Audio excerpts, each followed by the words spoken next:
if I have anything at all.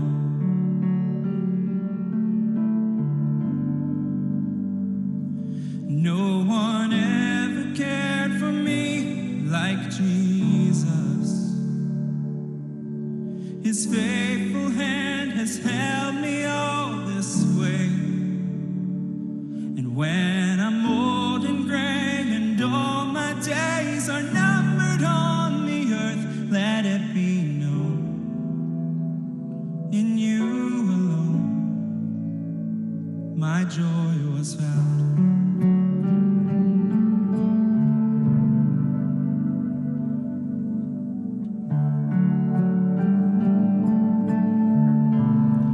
Let my children tell their children, let this be their memory, that all my treasure was in heaven, and you were everything to me.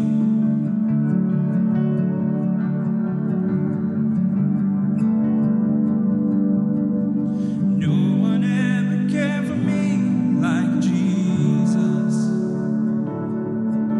His faithful hand has held me all this way. And when I'm old and gray and all my days are numbered on the earth, let it be known, in you alone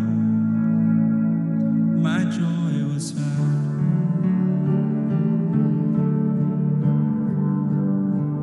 I found my joy.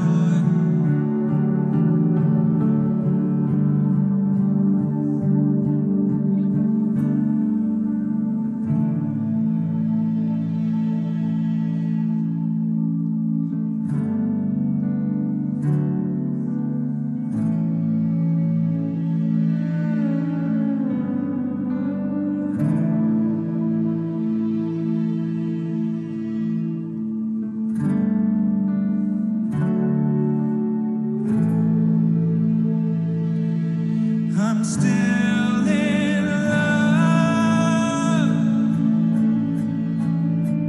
You're still enough for me. Still all I want. You're still my everything. I'm still in love. You're still enough for me. Still all I want. You're still my everything. No one ever cared for me like Jesus. His faithful hand has held me all this way. And when I'm old and gray and all my days are numbered on the earth, let it be known, in you alone my joy was found.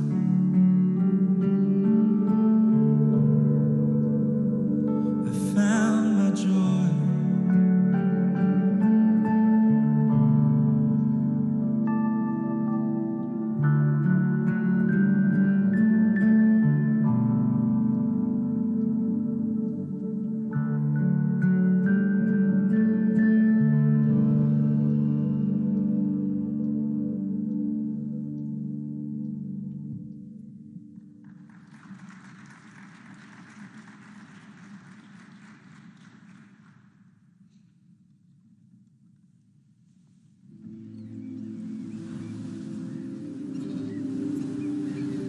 Rhythms are everywhere.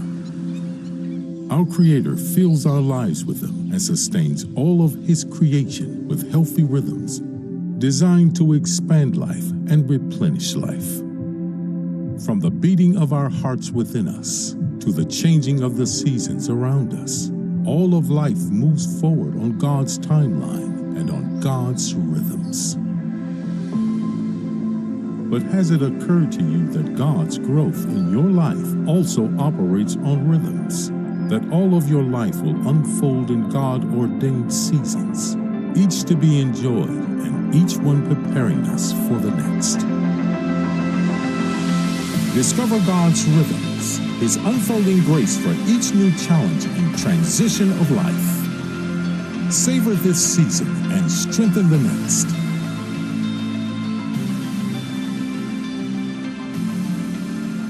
Well, I want you to join me in John chapter 15, and we're going to get to that text in just a moment. We are studying rhythms, how God ebbs and flows in our lives, in seasonal patterns and in recurring ways. And it might seem like it might seem almost like a punishment to be talking about spring this week. As I look at the weather, there's actually some ice and snow on the schedule, it looks like. But we can all look forward, and hopefully this will cultivate your heart today. Last week we laid the groundwork of what is the experience of spring, what is God doing in our lives when spring returns. And today we're going to talk about how to cultivate it. How do we engage what God is doing in spring? Like we talked about God's work in winter, God has a work in spring to do as well. It's not going to be long. You know, I look out at this parking lot right now, and it's got piles of snow. And I hate the sand and the salt. You know, it gets all over the cars, and it just makes everything look dirty. But they dump the sand all over the parking lot. It's not too long from now before that snow is going to be gone. And the crew that comes out and takes care of our snow removal and our lawns, they're going to come out here one day with big blowers, and they're going to be blowing all that sand and dirt into piles, and then they're going to suction it all up, and they're going to trim, you know, they're going to clean the whole property up. It'll just be like a thorough cleaning coming into spring. And they'll wait till that, you know, that last snow is gone, and then they'll start to clean everything up. And then something begins to happen. I got to be honest with you, when it comes to the parking lot, I have a love-hate relationship with spring. I love what spring does everywhere except for the parking lot. And that's because we have cracks in our parking lot. And if you have cracks in your driveway, what's going to happen in the cracks in your driveway before too long? Somebody shout it out to me. Oh my goodness. You're going to start seeing green grow where it's all supposed to be black asphalt. In fact, I came from a region of the country to Connecticut where things didn't grow naturally. So they only grew where you cultivated them to grow, unless you're talking tumbleweeds. They grew everywhere. But real stuff like flowers and green, nothing green grew unless you intentionally planted it, watered it, and more importantly, probably wired up an automatic watering system to keep it alive and sustain it. Pretty much other than that, it was sand. And if you stopped watering your lawn before long, it was brown and dead, and it too would eventually return to just be a dirt lot with tumbleweeds growing. I wasn't prepared for the explosion that spring is in New England. In fact, I remember the first time I ever visited Emmanuel Christian Academy, I thought, I wish I had a weed whacker right now. I want to get out of the car and weed whack this place. And then I realized once I lived here, oh, everything is like that. You know, like right now, New England seems dead. In a few months, it'll just seem like the whole place needs a big haircut. Really. Your driveway, your sidewalks, your yard, everything will need to be trimmed. Why? Because of the explosion of life. I truly have a love-hate relationship with what grows up in those cracks. And you can ask Pastor Sherwin because he helps manage our facilities. And like every other day, I'm like, Sherwin, there's a green weed right there. Get somebody to get that up. We got a weed whack. Hire a teenager to weed whack. Get some Roundup. Spray those cracks. I mean, I'm like Thanos to weeds between the cracks, okay? And if you're not into the Marvel universe, you don't know what I'm talking about. I want all of the weeds gone out of the cracks right now. I want to snap my fingers and all of them be gone, you know. So we are just very aggressive on the weeds. But in reality, we are just weeks away from that explosion of life. And a few introductory thoughts I want to share with you. When God brings spring, nothing really can hold back the explosion of life that he intends to bring. And in the winters of our lives, we can look forward to the return of spring. That's really the whole essence of where we're at right now. And one of the early things I want to say here is, when it comes, welcome it. I'm going to caveat this. Welcome it, but don't worship it. Welcome it. We can get into the mindset, kind of two extremes. One extreme is, life is supposed to be hard, and if it's hard, I'm enduring, I'm suffering, I'm paying the price, and we can find some sort of self-satisfaction in that. Like, I'm suffering for the Lord, and I'm enduring for God, and that's not really a healthy long-term mindset. The other extreme is that if life is hard, I've done something wrong, and we begin to worship pleasure and safety and comfort, and we lose the sense that, no, God brings new life. God takes us out of winter into a new season to bear new fruit. And so we want to cultivate it. We want to welcome it. We want to steward it well. We want to embrace whatever rhythm God is unfolding in our lives and accept it. We want to reckon with it, but we want to be held through it, but not held by it, okay? And spring is a dangerous time. When God brings fresh energy and fresh life and resurges new vitality into your heart and life, it's a dangerous time.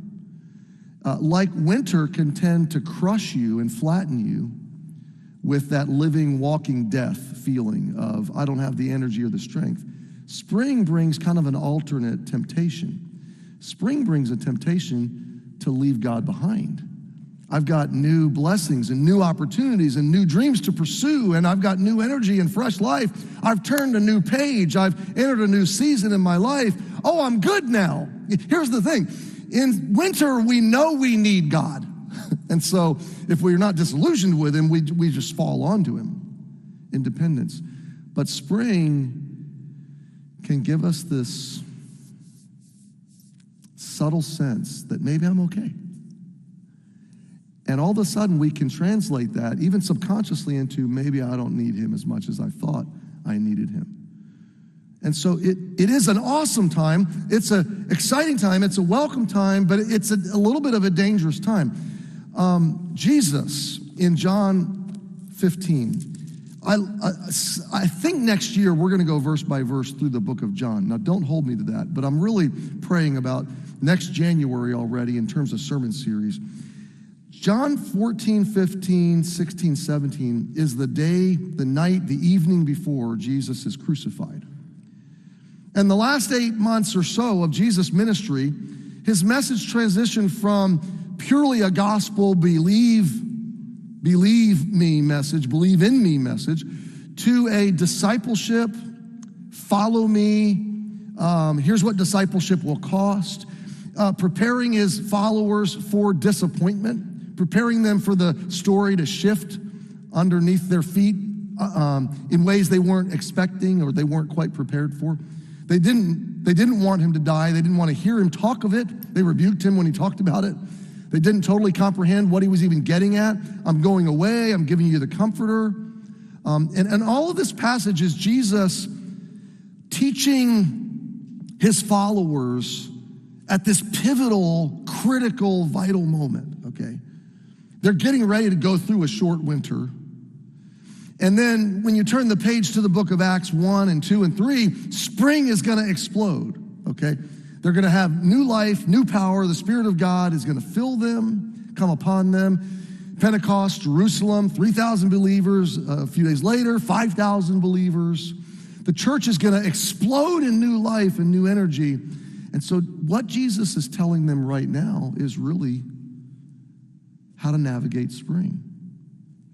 These instructions in John 15 are really about spring. They're springtime instructions. So let's read. I only put a couple verses in your outline, so I want you to turn to it in your actual physical Bible or in your app with me. And I want to read the first part of John 15. And I pray today that this will nourish you and me, because we all need this. We all need to get ready for spring. And I'm not talking about weather, I'm talking about life. Jesus speaking, the eve of his death, preparing his followers as they're getting ready to enter a real dark night. He's going to tell them spring is coming, and here's how you need to be ready for spring. I am the true vine, and my Father is the husbandman. Every branch in me that beareth not fruit, he taketh away. And every branch that beareth fruit, he purgeth it, that it may bring forth more fruit. Now ye are clean through the word which I have spoken unto you. That's the gospel. We're clean by the gospel. We're purified. We're saved. We're brought into Jesus by these gospel words that he's been teaching all this time. Now verse 4, abide in me and I in you. So once I pray and trust Christ, he's in me. I'm placed into him. But Jesus continually uses this word, abide, abide, abide. Okay, we're going to come back to it. Abide in me, it's a choice that I have to make. And I in you, as the branch cannot bear fruit of itself, except it abide in the vine, no more can ye, except ye abide in me. Read verse 5 out loud with me. Ready, go. I am the vine, ye are the branches. He that abideth in me, and I in him, the same bringeth forth much fruit. For without me, you can do nothing. I'll continue. If a man abide not in me, he's cast forth as a branch and is withered, and men gather them and cast them into the fire, and they're burned. If you abide in me, and my words abide in you, you shall ask what you will, and it shall be done unto you. Herein is my Father glorified, that you bear much fruit. So shall you be my disciples.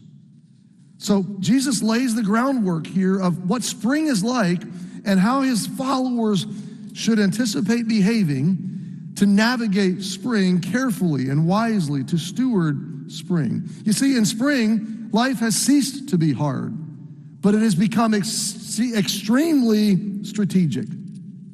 What I do with this new life, what I do with this springtime, how I steward it, how will I invest the new energy, the fresh strength? How will I cultivate the new growth and the forward momentum? The question essentially is, who will I become in spring?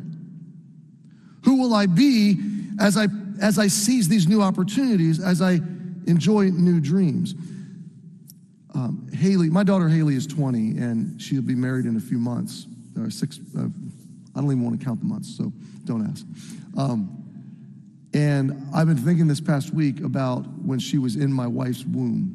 It was one of the hardest winters of our lives, primarily Dana more than me. I realize that, and I'm not claiming to be the victim of all these things as much as Dana was, but walking with her through this was really hard.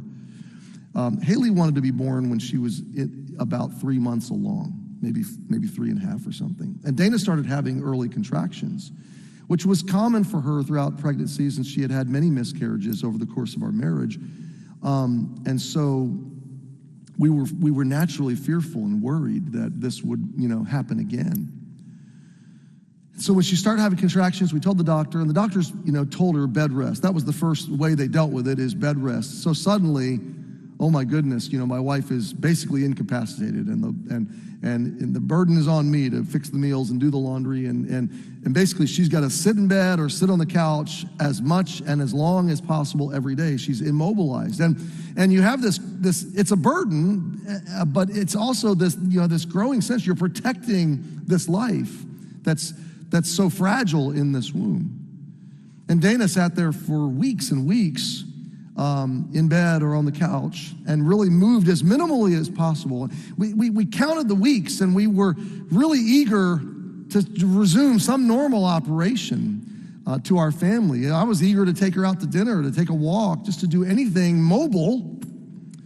And our doctors locally had said, I forget what week it was, but they had given us a certain week, that at that week, she crosses that survival question mark, that survival threshold, and will probably let you off bed rest and all these things. Well, that day came, and we were so excited. We anticipated she had an appointment about in a further away OBGYN specialty kind of labor and delivery, center for the Kaiser system in Southern California. We had to drive about an hour and a half to that appointment, but that was the first time she ever got to leave the house in months. And we were so excited that she was going to get off bed rest. That's what we were anticipating, is going in, seeing this doctor, doing the ultrasound, all that, and they're going to say, okay, you're good to go. You can come off bed rest. So we actually went out to lunch. It was like our first date before the appointment, and we were so, just so happy, like being set free from prison almost. We got to the hospital. The doctor's name was Schmidt. She was a German lady, and she was tough as nails. And she was the senior labor and delivery doctor for the entire Kaiser system. She was the boss of everybody. So we knew we were talking to the most experienced mind and eyes, that would look at the details. And we got into that meeting, that office, and she got Dana laid out on that table with that ultrasound. And as she put the ultrasound on Dana's tummy was contracting. It was solid, and she felt that. And she looked at Dana and she said, "Are you having a contraction right now?" And Dana said, "Yeah, I have them all the time." And the doctor said, "Oh my, we have to stop that." And I'm like, wait, where's this going? And she said, "We've got to stop that." And she started, doing the ultrasound, and Haley was safe. Haley was healthy. Heartbeat was good. But she said, "You can't leave this hospital having contractions." And I looked at the doctor. I said, "Wait, we were coming here for you to tell us she can come off bed rest because now we're past that threshold, that safe zone." She said, "Oh, sir, don't be confused. Yeah, the baby would survive right now, but do you want your baby to be in the NICU for 3-4 months or longer?" She said, "Every day this baby is in this womb, she's growing healthier, her immune system, her lungs, all of these things are coming to form, and she's nowhere near ready to be outside of this womb. We can't possibly take that risk at this stage." And our hopes were absolutely deflated. We thought spring was coming, and it wasn't. And we were put back on hold. The doctor actually said, "I can't let you leave the hospital. You have to be checked in. You have to be admitted." We were incredulous. Oh my goodness. It was the polar opposite of what we expected to hear that day. We didn't have a suitcase, not one stitch of clothing or anything was prepared. We weren't prepared for Dana to stay in the hospital an hour and a half from home. It was just, they took her from that table into the ward where all the preterm labor ladies were. They hooked her up immediately to an IV, and they put her on some kind of medicine that within about 30 minutes, she was like on fire. I don't know the name of the medicine. There's probably nurses in the room that could tell us what it was. I want to say Pitocin, but it may have been worse than Pitocin. I can't remember. All I know, it was at the time the most extreme way that they get the womb to relax. And I'm sitting there, and I'm actually Dana's suffering. Suffering. She was suffering. And the nurses were coming and going, and finally one of the doctors came in, and I said, "What's going on?" And the lady said, "What do you mean?" I said, "They told us at our other doctor that this was the day she could be off bed rest, and we were kind of going to be set free, and we come here, and you guys are more panicked than anybody has been up to this point, and I just don't understand it." And I got a little bit frustrated. You ever get that way?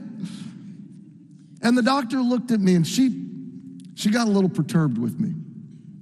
She stood up straight. This isn't Dr. Schmidt. This was one of her well-trained militant officers. And that doctor looked at me and she said, "Mr. Schmidt, listen to me right now." And Dana's suffering.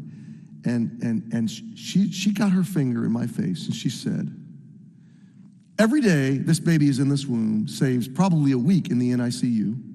She said, "I know your wife is suffering, but this is what it takes to save your daughter's life.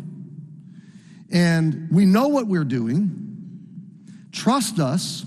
And then she said this, "After this baby is born, you won't even remember this happened." She rebuked me. I thought she was going to slap me. So I just at that point zipped my lip, said, "Yes, ma'am." She said, "And your job is to comfort your wife while she's suffering, and this will pass, and we'll get this under control. But right now, we need you to cooperate." I said, "Yes, ma'am. Thank you for the assurance." Well, Dana came through those moments. They admitted her. I went back to the house, got her stuff, brought it back down. And so began, I can't even remember, Dana can tell you, 3-4 weeks of her being in bed in the hospital. And I remember driving every day. I'd work a half a day and then drive down and sit with her through the day and evening. We'd watch a television show. Somewhere around 8 o'clock, I'd drive back home.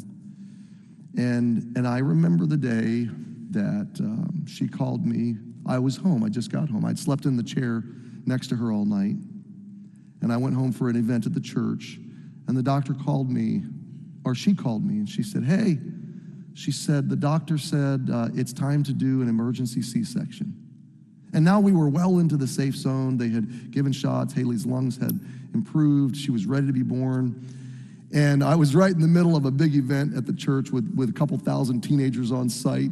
And I remember being on the platform and somebody brought me the phone and said, hey, or they were waving at me, come talk to your wife on the phone.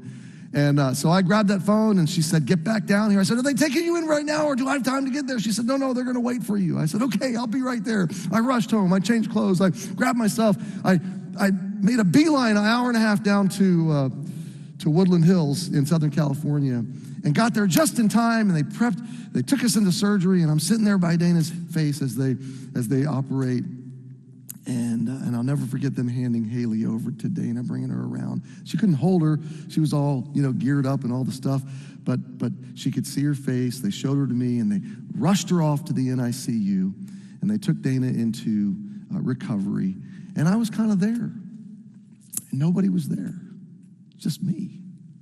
My wife's in recovery. My new daughter's in NICU. And I just thought, what am I going to do right now? And I went to BJ's, which is a restaurant. I was hungry. This is what men do when they're alone. I'm hungry. I want a sandwich. I sat down in the booth alone. Waitress came over and she said, can I help you? I said, yes, I'm celebrating. She said, what are you celebrating? I said, I have a new daughter. And waitress said, congratulations. I said, so I just want the biggest meal you have. Like, tell me what the biggest meal is, and I got barbecue something or other and corn. I ate and sat there for an hour and a half, just stopping and letting it sink in. I have a daughter. And I'll tell you what, Dana and I totally forgot what was happening in winter. And all of a sudden, it dawned on me, I have a daughter. The yay moment turned into a new opportunity, a new responsibility. This is what I want you to have a sense of today. Spring is a yay time, but it's also a strategic time. Spring is a cultivating time of how do I steward and cultivate, how do I nurture this growth so that I can be bearing the fruit that Jesus wants me to bear. And I want you to consider 3 principles of navigating, cultivating, seizing the responsibility that spring is. You don't want to get into summer with everything overgrown and not really strategically bearing fruit. You don't want to meet Jesus having wasted spring and wasted summer and the fruit and the harvest that he wanted to bring in your life. And so what do we do so that we can bear the fruit Jesus calls us to bear? Number 1, we renew our grip on Jesus. And this is all about what Jesus is talking about, abiding and following. Now, there's an Old Testament passage I gave you. God, through Moses, is preparing the second generation of Israelites to move from the wilderness into the promised land. Spring is about to blossom for the Israelites. They're about to go from the desert of Sinai to the flourishing milk and honey, land flowing with milk and honey and grapes and fruit abounding, and not just literally, but metaphorically. They're going to conquer this land. They're going to divide up this land. They're going to settle this land. It's going to become a country. There's going to be generations of fruitfulness. And Moses' instructions were to them, God's instructions, hearken diligently unto my commandments. God says, if you hearken diligently unto my commandments, that I command you this day, to love the Lord your God and serve him with all your heart and soul, that I will give you the rain of your land in its due season, the first rain and the latter rain, that thou mayest gather thy corn and thy wine and thine oil. I will send grass in thy fields for thy cattle, that thou mayest eat and be full. Take heed to yourselves that your heart be not deceived, and you turn aside and serve other gods and worship them. Now, I want you to see the heart of God is the same in the Old Testament and the New Testament, and it's been the same over thousands of years and dozens of centuries. It hasn't changed. Thousands of years ago, God was saying to people coming out of winter into spring, take heed, grab a hold of my word and my commands, because my commands bring health. My commands bring fruitfulness. What he's saying is, make sure you go into spring with my directives, my instructions. Do spring my way, God's saying. Why? Because he knows there's a danger that we will do spring our way. That we'll take our energy and our resources and our opportunities and run fast and hard from him, instead of letting his work unfold his way, cleaving to him, abiding in him, following him, obeying him. Look at verse 16 of Deuteronomy 11. Take heed to yourselves that your heart be not deceived, and that you turn aside and serve other gods and worship them. I want to say to you as we come into spring, not just weather-wise, but in your life, when spring arrives, be careful that in enjoying new strength, you don't worship the expression of that strength. Be careful that in being safe, you don't worship safety. Be careful that in earning money, you don't worship materialism. Be careful that enjoying blessings, you do not worship pleasure. Be careful that in pursuing new dreams, you don't come to worship those dreams or worship that individualism. The warning from God in Deuteronomy is the same as Jesus in John 15. Look at it again. Abide, Jesus says. That means to stay, to dwell, to endure in me, and I in you. Jesus says you can't bear fruit apart from me. This is the way this works. When Jesus wanted his followers to understand Acts 1 and 2 and 3, the spring that was about to explode, he's going to say to them, here's his understanding and how he wanted to explain it to them. I'm like a vine. They would have all understood this. They were surrounded by vineyards. They were surrounded by fruitfulness. They understood what a vine looked like and what branches looked like. And basically he said, you're like a vineyard, and my Father is like the husbandman. He's the one that's tending and cultivating and planting and nurturing the vineyard. And I'm the vine. I'm the root and the stalk. I'm the one that brings all the nutrients to bear in your life. And you've been grafted into me as a branch by faith. We know this to be the gospel. We know this to be our salvation. We're placed into Jesus, and he's placed into us. We're made one. We're grafted in. And Jesus says, so here's the deal. The branches cannot bear fruit on their own. If they disconnect from the vine, they're going to shrivel up and die. So Jesus says, your only hope to be who I've called you to be, to enjoy the abundance that I want to give you and bless you with, is that you stay connected, that you hold on to me, and hold on to my words, and let my truth and my commands guide you, and let my presence fill you. Let my spirit empower you. I am the vine, you are the branches. He that abideth in me, the same bringeth forth much fruit. I read this past week a chapter in Max Lucado's book, several chapters actually, called Jesus. Great book. I just encourage you to grab it. It'll just nourish your soul. But there's a chapter in that book called I Am the Vine. And I want to read you a quote of the way Lucado describes this, because it so blessed me. The Father tends, Jesus nourishes, we receive, and grapes appear. Passerby, stunned at the overflowing baskets of love and grace and peace, can't help but ask, who runs this vineyard?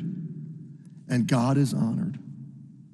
For this reason, fruit-bearing matters to God, and it matters to you. You grow weary of unrest. You're ready to be done with sleepless nights. You long for the fruit of the Spirit. But how do you bear this fruit? Try harder? No. Hang tighter. Our assignment is not fruitfulness, but faithfulness. The secret to fruit-bearing and anxiety-free living is less about doing and more about abiding. Come live in me, Jesus invites. Make my home your home. Odds are, you know what it means to be at home somewhere. To be at home is to feel safe. The residence is a place of refuge and security. To be at home is to be comfortable. You can pat around wearing slippers and a robe. To be at home is to be familiar. When you enter the door, you needn't consult the blueprint to find the kitchen. Our aim, our only aim, is to be at home in Jesus. He is not a roadside park or a hotel room. He is our permanent mailing address. Christ is our home. He is our place of refuge and security. We are comfortable in his presence, free to be our authentic selves. We know our way around in him. We know his heart and his ways. We rest in him, find our nourishment in him. His roof of grace protects us from storms and guilt. His walls of providence secure us from destructive winds. His fireplace warms us during lonely winters of life. We linger in the abode of Christ and never leave. The branch never releases the vine, ever. Does a branch show up on Sundays for its once-a-week meal? Only at the risk of death. The healthy branch never releases the vine. To do so would interrupt the flow of essential nutrients. So Jesus' first instruction as we come into winter is hold on to me. Let me grow the fruit I want to grow. The Old Testament view of it was follow my commands, grab a hold of my instructions, bury your heart in doing this God's way, and wait and see what God is going to do. I'll never forget taking my family to a mall in Southern California one Christmas many years ago. The kids were little. Haley was a baby in a stroller. The boys were just barely old enough to walk around the mall with us, and maybe a little older than that. And we got into that mall at Christmas time. I don't know what we were thinking. We were coming back from a fun day away, and we were looking for a place to eat. And I said, hey, it's Christmas. Let's go to the mall. It's always fun to go to the mall around Christmas time. We picked the wrong mall at the wrong time in the wrong place. I'm telling you, it was the Glendale Galleria. It's one of the biggest malls in Southern California. And everybody sent out an email that day saying, come shopping tonight, because we got to that Galleria, and it was smashed with people. I mean, we still needed to eat. Otherwise, I would have just gotten in the car and gone home. We needed food. But we got into that mall, and as soon as we walked in the door, I just kind of panicked. Like, I've got 3 little kids and a wife. How do we keep them together in this massive rush of people? And you know what we did? I said, grab a hold, everybody. Everybody grab mom's and dad's hands and stay close to us, because we're going to get through this crowd. The Schmidt family mission, we're going to find food. But hold on tight. And so that's Jesus' instruction to you at spring. Hold on tight. There's going to be some great fruit in your life, but don't let go. Spring tempts you to let go. Spring tempts you to kind of walk your own way. But Jesus warned us not to do that. Secondly, very quickly, resume your ministry in Jesus' vineyard. Resume your ministry in Jesus' vineyard. And the metaphor switches at this point in the message on purpose. Because Ecclesiastes 3, Solomon said, to everything there's a season, a time to every purpose under heaven, a time to be born, a time to die, a time to plant, and a time to pluck up that which is planted. The planting effort is what I want to talk about right now. Ecclesiastes 11 is what speaks to this. The expending of our lives, the planting of our lives in ways that are multiplication-oriented. And Solomon in Ecclesiastes 11 gives a lot of metaphors, but he begins with this phrase, cast your bread upon the waters, thou shalt find it after many days. Then he switches the metaphor to verse 3, if clouds be full of rain, they empty themselves on the earth. I'm going to come back and explain these metaphors very quickly. And if the tree fall toward the south or toward the north, in the place where the tree falleth, there it shall be. He that observeth the wind shall not sow, he that regardeth the clouds shall not reap. Verse 6, in the morning sow thy seed, And in the evening withhold not thy hand, for thou knowest not whether it shall prosper, either this or that, or whether they both shall be alike good. What is Solomon teaching us in Ecclesiastes 11? He's teaching us about life, and he's explaining that I'm going to bring it into our metaphor, the spring times of life, the planting times of life, are times where we strategically expend. We strategically give. We strategically invest. There are financial principles here, but they're not only financial, they're life principles. Because you don't just spend money, you spend time, you spend energy, you spend a lot of things in your life. You guys with me? Okay, we spend a lot of things. And Solomon's saying, yeah, you're going to spend your life. And one of the first things he's speaking against right here is not spending it. Because there is a part of us that and we have a culture that idolizes, worships, is addicted to safety and comfort. And this is a bit of a subjective line that I'm going to talk about right now. But somewhere between brash, thoughtless, careless foolishness on one extreme and ridiculous fear and anxiety, and I'm never going to leave my house again thinking, somewhere in the middle of that, every one of us has to reckon with this. At what point at what point is risk reasonable again? I'm not going to try to attempt to answer that question, because if there's 800 or 1,000 people in our church, there's 1,000 different answers, okay? So I'm not speaking judgmentally. I've got to answer that question for myself. Pre-COVID, we went shopping, we went to restaurants, we traveled, we flew on airplanes. It appears that this year there will be some sort of return to risk factor, a normal risk factor. At some point, I don't know when, and for everybody it might be a different place. But at some point I've got to reckon with this. God hasn't called me to safety, he's called me to mission. Again, I'm not speaking to being irrational or thoughtless or careless, but at some point we're all called to live. At some point, I've had to reckon with this all year long.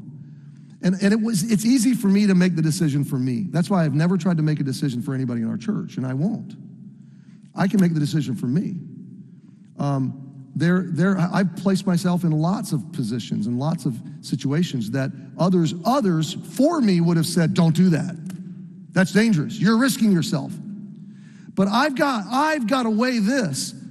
At what point do I obey God in my call versus just sitting around trying to stay alive? And that's kind of what Solomon is dealing with here. He's saying, live your life. Cast your bread upon the waters is an investing term. He's saying, get your grain out onto multiple ships. Get your commerce flowing multiple directions. Diversify. Invest your life strategically. And you don't know where it's going to be the most profitable. But pour yourself into as many opportunities as God would give you. Again, not simply financially, but in every way. And then he says, clouds were made to rain. That's verse 3. In other words, clouds are not designed to just hold water indefinitely. It's a cycle. The water comes in, and the water is designed to be poured out. And a cloud was designed by God to expend itself. Why? To nourish the earth, to grow fruit. And you're a cloud, and I'm a cloud. And I got to be honest with you, in many respects, COVID has kept us holding in the rain. Hopefully not. I don't know your life. I don't know your schedule this week. I don't know how and who. I don't know how you're serving Jesus at this time. I'm just speaking kind of comprehensively. Maybe the globe, maybe the American church, I'm not sure. But of necessity this year, the American church had to turn inward and go, how do we be safe? That was a foreign concept to the first century church. I think it bears considering. That's all I'm saying. I'm not saying what you should do. I'm saying we have a choice to make this year as a church. As the fear factors start to dissipate, as the vaccine starts to be more accessible, as health hopefully, prayerfully returns to some level of normal, will we? Will I? Will I once again be willing to be a cloud, willing to rain? He that observeth, the tree image is simply this, where he says a tree is going to fall. If it falls to the north or the south or these, there it will be. What he says is, you're a tree. And you got a time to bear fruit. You got a time to dig roots and bear fruit. But one day, you're going to fall. And once you've fallen, whatever direction you decide to fall, that's where you're going to be. The idea is live your life while you can, plant your seed while you can, bear your fruit while you can, and choose strategically which direction you're going to bear fruit in. Choose your definition of success. My definition is obedience to my God. Choose your definition of success, because you're a tree falling. And one day you're going to land and none of it can be redone. It'll all be in the books. And your tree will have landed.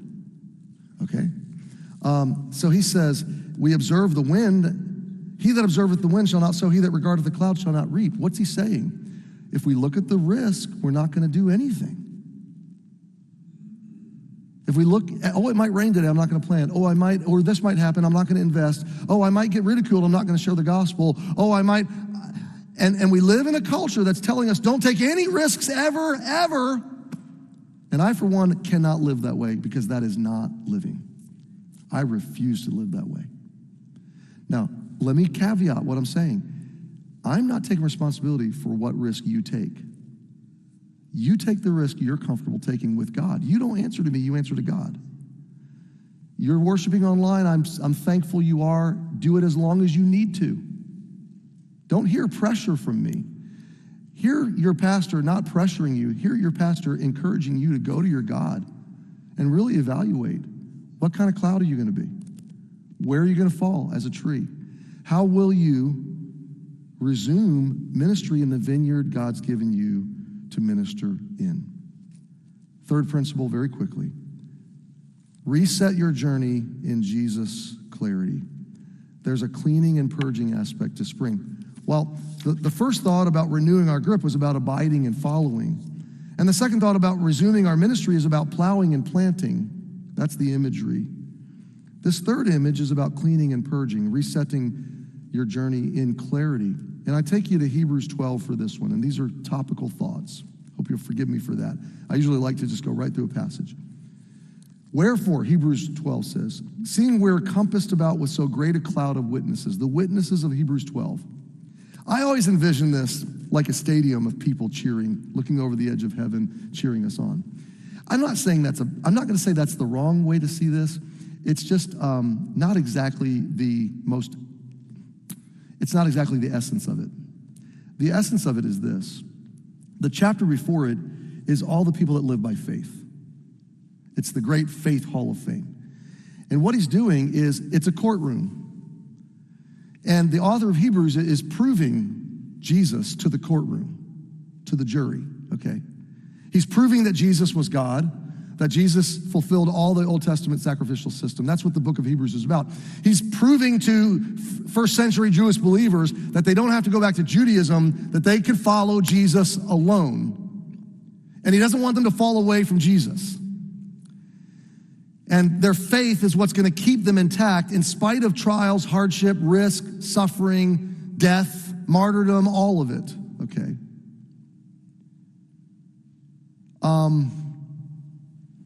And so he says, because we are surrounded by this great cloud of proof cases, witnesses, all of these people would stand in the court, come to the witness stand, and testify to the faithfulness of God through their trials, through their hardship, through their risk, and glad they took the risk to trust God. All of them would stand to testify, to witness to the reliability of our faith on this journey of following God. And so he says, because of these witnesses, let us lay aside every weight and the sin which doth so easily beset us. I don't know if you track this. All 3 points All three passages reference the idea of being knocked off course. One is idolatry. One is just withdrawing, disconnecting from Jesus, not abiding. This one is being laden down with things we can't run in or run with or run well through life spiritually. It all kind of hones in on the same idea that we can be knocked off course in spring. When we should be running, we're tripped, we're flattened, we're off course. We're weighed down by what built. I don't know if you've noticed this. Winter has a way of building things up. Right here, downstairs in the basement, stuff just grows. I eat a lot of sweet stuff in winter, comfort food, I guess. Pasta and bread, and oh my goodness, I'm getting hungry just thinking about it. Extra weight, extra stuff. And what do? I know Dana does this. When spring breaks, boy, I'll come home one day, and all of a sudden all the windows of the house will be open. The breeze will be blowing through. She'll be vacuuming every corner and cobweb, and there'll be extra bags of trash. And just all of a sudden you want to clean out things. Why? Because the beautiful part of the year you want to kind of get ready for. You want to be able to enjoy it. You want to run light. Spring is a season to run, so it's a season to shed that which hinders my running.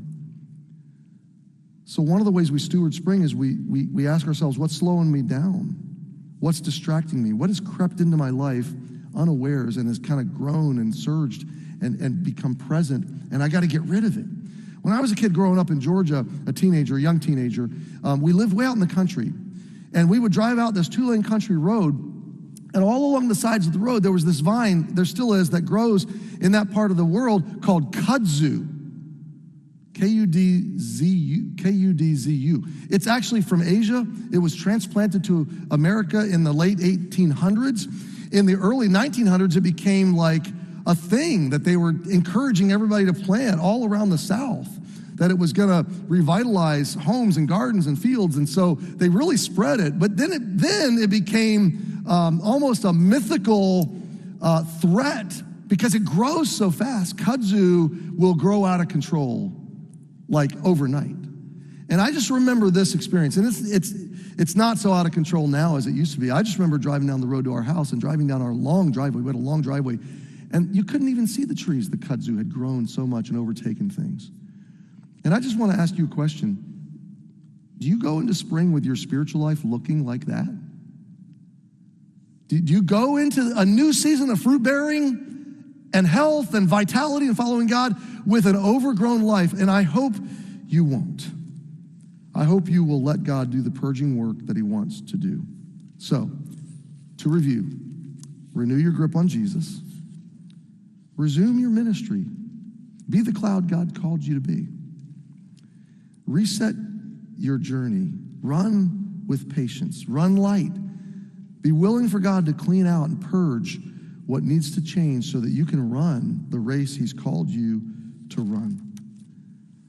I wish I had time to review with you Paul's story in Athens and then going to Corinth and Thessalonica. We've been studying it in 1 Thessalonians. Paul went through a long winter when he left Thessalonica and went to Corinth. You can look it up for yourself in Acts 18. There was this moment, though, when his friends returned to Corinth with an offering and with good news. And the good news was the church at Thessalonica is doing great. And Paul's spirit was re-energized. The words used in Acts 18 was he was pressed in his spirit. The sense of it was not just that he was burdened, but that he was reignited, that he was repassioned by God. Now, church family, listen, and those of you online, listen. I know what God wants to do. He's brought us through and is bringing us through a long winter. And I'm not talking about January, February. I'm talking about COVID. I pray, I anticipate, I don't know when and how, we'll feel and see spring coming. What I want us to take away from this as a church family is, will we be ready for spring? Will we be ready when God shows up at Corinth with good news and when he revitalizes, when he revives, when he repassions us? Will we be abiding? Will we be running light and ready to go for his glory? Because our mission has not changed. And I want to close with this thought: the best spring of all is the spring where you meet Jesus. And spring can start today for anybody that doesn't know Jesus. Jesus said, I am the vine, my Father is the husband, every branch in me. Every branch in me. What is that all about? It is about the fact that Jesus came to provide my redemption, to offer justice on my behalf. He became the substitutionary atonement for my sin. He faced a reckoning so that I could be reconciled to God. And when he comes into me, he called it new birth. Paul said, if any man is in Christ, he is a new creature, spring.